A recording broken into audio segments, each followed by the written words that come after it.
Hey guys, Garnie here. How you doing today? Look, I'm really sorry. I've been dealing with this headache that's been bugging me from sitting right here, and it's been following to the back of my head and to the back of my top of my neck, and then all over, and it's been this way since I came back from Paris, but that's okay. I'll survive. I'll persevere. But I think I have to believe it has to be the terrible food here in the United States.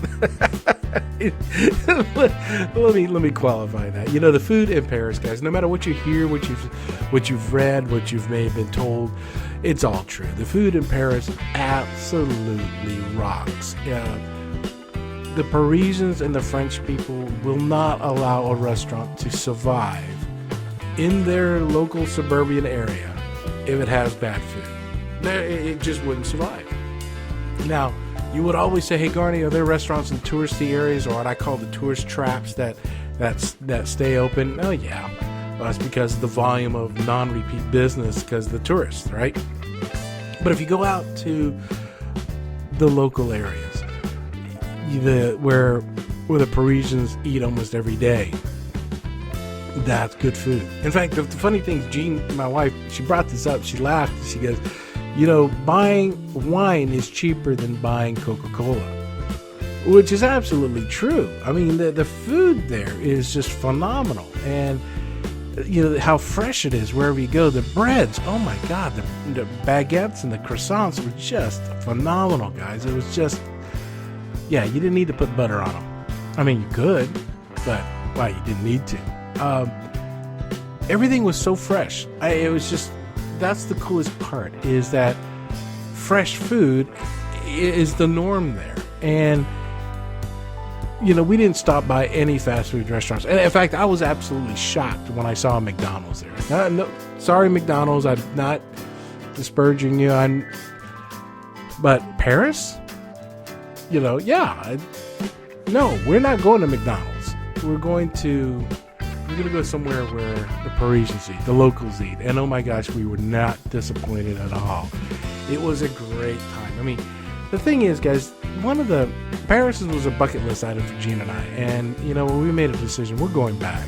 I mean, it wasn't hard getting there. We flew from a direct flight from Austin to London. And that was a 9-hour flight. And even in coach seats, guys, it wasn't that bad. I mean, they kept you fed. And you know what? I'm going to do that as a travel tip if not this week, next week. I'm going to do a travel tip to Europe because, we took a 15-hour flight from Atlanta to Johannesburg. That wasn't bad. And took a 9-hour flight from Austin to London. That wasn't bad at all. And back from London. Guys, the traveling these days, overseas, they actually treat you pretty well. And you're not going to go hungry. The seats are fairly comfortable. They'll make sure that all your needs are taken care of. And, you're not flying in first class or business class, but you know what? They take care of you in coach. And the best part about it is the free booze. So once we landed in London, we got a personal bucket item, and that was riding the Channel. I enjoyed that. And going down now, granted, we were tired, so we slept most of the way, but that was really when we were underground, but seeing the British countryside and seeing the French countryside at 100 miles per hour, that was kind of neat. And the big thing is, once we got to our hotel, we stayed at a Sofitel in Paris. It was really cool because they really took care of us. They got good service. And when we went out to Paris, one of the things that we noticed, guys, is that everybody's cool. Everybody's cool. Yes, you had the refugees there. We got to see them firsthand. But everybody was cool. And it wasn't like, oh, you stupid Americans, like we think they think of us. They don't think like that at all. They know why we're there. And they appreciate the fact that if you're respectful and you're trying to fit in, they don't mind at all. And that's the coolest part.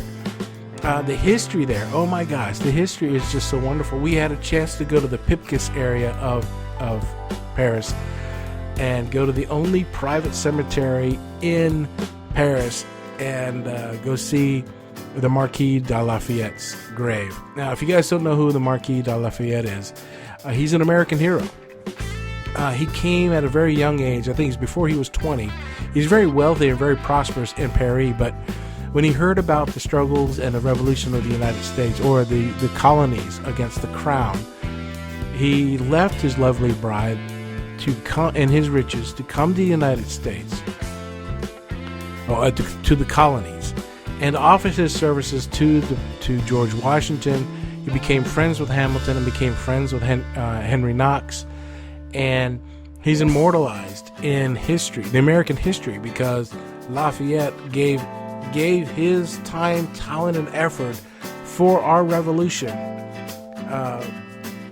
representing France. And I think because he was already trained in, with a lot of military background, he was able to lend himself to it, and he became a good friend to a lot of our founding fathers. To be able to see that kind of history, guys, to see cathedrals that are older than the United States itself, to go and see places where you read about in storybooks, to have food at the Eiffel Tower, to be on top to see, to look at the Arc de Triomphe, and to be amazed by the grandeur of that itself, to ride a boat up and down the Seine. The parks right there, especially the park right at the Eiffel Tower, and the parks right there just west of the Louvre. It was just beautiful. Let me bring this up. When they actually sit there on a Friday after work, you know what people do? They actually go out to the park.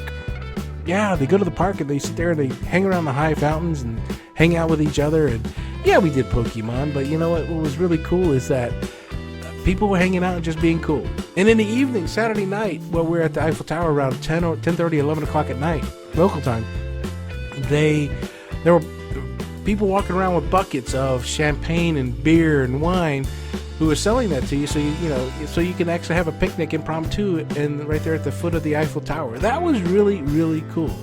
And I tell you guys, there's so much more to Paris. Now I did 4 videos of our trip to Paris, and I'll put I did a playlist. I made them into a playlist also, so I'll put that link down below. So check that out if you want. But it's for 4 days, and plus we got to see a mine. Yeah, it was funny. I highly recommend you guys check that out. Anyway, guys, I'll just sign out here. What I'm going to do the rest of this week, I'm going to be busy.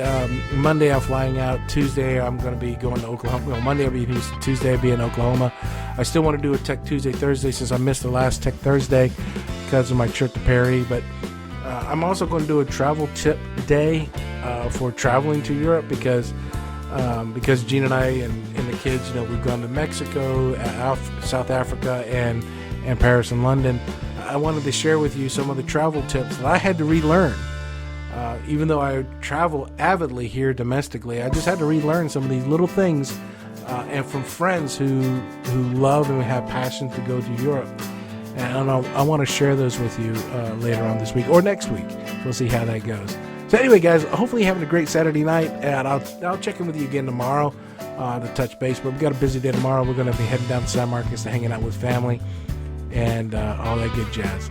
So anyway, have a great day, guys. If you like what you're doing, like what I'm doing, I hope you like what you're doing. Just if you like what you see, hit that like button. If you're new to my channel, you know what? I'm always looking for new friends to come along. So just hit that subscribe button. Let's have a good time together. Now until then, we'll talk to you tomorrow. Peace.